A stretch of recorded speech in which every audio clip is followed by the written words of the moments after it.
네, 오태규입니다.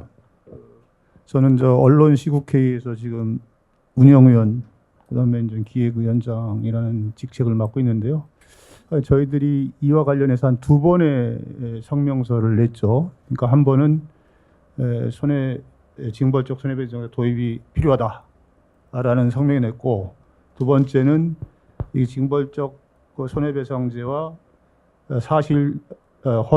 사실적 시 명예손재 폐지를 동시에 하자 이렇게 냈는데, 뭐 이런 것들은 하여간 저희들 안에 어떤 회의체를 통해서 논의를 통해서 낸 것이고요.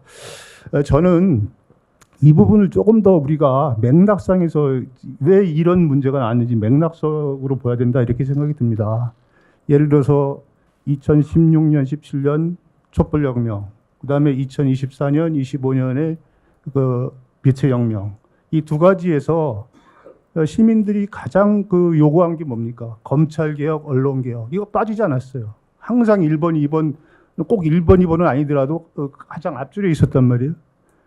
그런데 이 부분을 이제 완수해 나가는 과정에서, 물론 검찰은 뭐 요번에 정부조직법 개편하면서 나왔지만, 언론도 1차적으로는 이제 방송상법 처리하면서 방송사의 어떤 주인을 정권에서 시민으로 이렇게 압축할 수 있는 그 개혁이 이루어졌죠.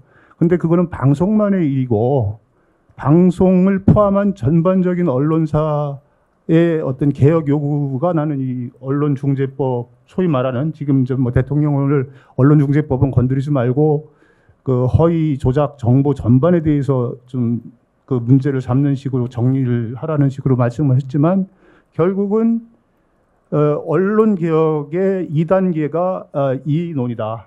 그런 어떤 의치를 잡아야 되고, 또 한 가지 이 배경으로서는 뭐냐면은, 이건 언론계가 자초한 거다.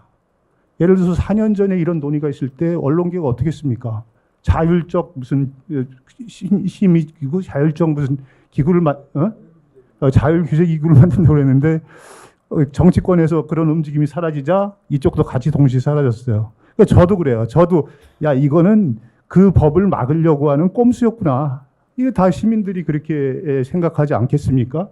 그래서 그러고 몇 차례 어떤 현업 단체들의 성명도 보면은, 제가 읽어보면은 예전보다 4년 전보다는 상당히 총론 찬성, 강론 반대 이런 식으로 좀 돌아섰는데, 결국 이것도 내가 볼 때는 반대를 위한 하나의 장치다라는 생각이 좀 들고요. 그런 면에서 제가 볼 때는 가장 성명 중에서도 가장 큰 문제가, 저는 어떻게 봤냐면, 언론계 자성이 없다. 자성이.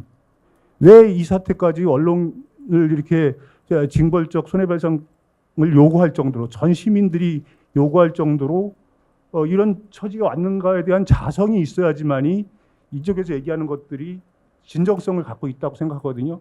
지금 검찰개혁이 가장 문제가 되는 건 검찰 자성이 없지 않습니까? 그냥 끽소리 언제든지 들이받을 태세로 이렇게 하고 있는 건데, 언론계를 보는 어떤 시민의 시선도 내가 볼 때는 비슷하지 않을까.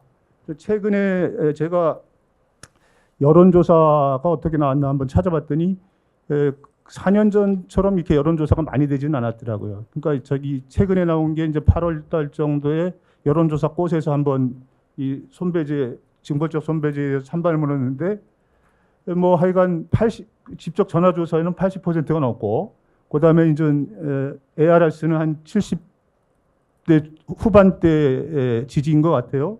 그리고 저희가 시국회의에서도 하여간 우리가 성명서도 좀 이렇게 해볼 겸 내부적으로 우리 카톡방이 한 130여 명이 이제 들어와 계신데, 여기에 대해서 하여간 찬반 내지 의견 없음, 이게 세 가지로만 한번 의견을 좀 내달라. 여기 다 언론계 고참 선배부터 이제 저랑 비슷한 정도의 사람들까지 이제 130여 명이 들어와 있는데, 한 43명이 아마 답변을 하신 것 같아요. 근데 거기서 39명이 찬성, 3명이 반대, 1명이 의견 없습니다. 이렇게 나왔어요. 그러니까 이쪽에서도 언론계를 경험한 선배들도 이거 필요하다 이렇게 생각하시는 거예요. 그러니까 저는 그런 차원에서 이제 다른 분들도 얘기를 하지만 총론적으로 이걸 갖다가 봐야 되고 시민의 관점에서 봐야 되고 그러니까 나는 자꾸 그 언론계에서 나온 성명이 시민의 관점에서 봐야되는데 이런 언론 여론 수렴 작업 중에서 시민의 목소리가 빠져 있어요. 전부 다 언론계들이 목소리만 수렴해야 되는 것들이 이런 논의의 하나의 여론 수렴 과정이라고 생각하는데 언론 소비자, 언론 피해자 단체 여러 단체들이 적어도 50%는 들어와야 된다고 봐요. 이런 논의에서. 그러니까 언론계는 하나의 어떤 노동과 자본의 어떤 대결에서의 어떤 양쪽이라면 언론계는 하나의 당사자이고 그 동등한 당사자로서 언론 소비자가 들어와서 논의를 해야지 이 중심 잡힌 논의가 될 것이라는 생각이 들고요. 저는 하여간 결론적으로 말하면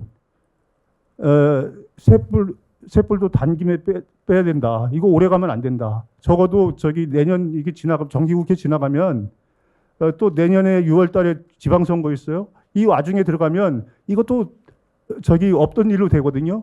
그래서 너무 여기서 수기 과정이 없어서 이거 너무 서두른다 이런 식의 논의보다는 어느 정도 우리가 집중적으로 기간을 설정해서 그러니까 논의를 할 사람들 좀 더 이렇게 폭넓게 해서 이걸 반드시 통과시키는 것들이 우리 언론계가 언론개혁을 바라는 한국 시민들에 대해서 해줄 하나의 의무다 이렇게 생각이 듭니다. 이상입니다.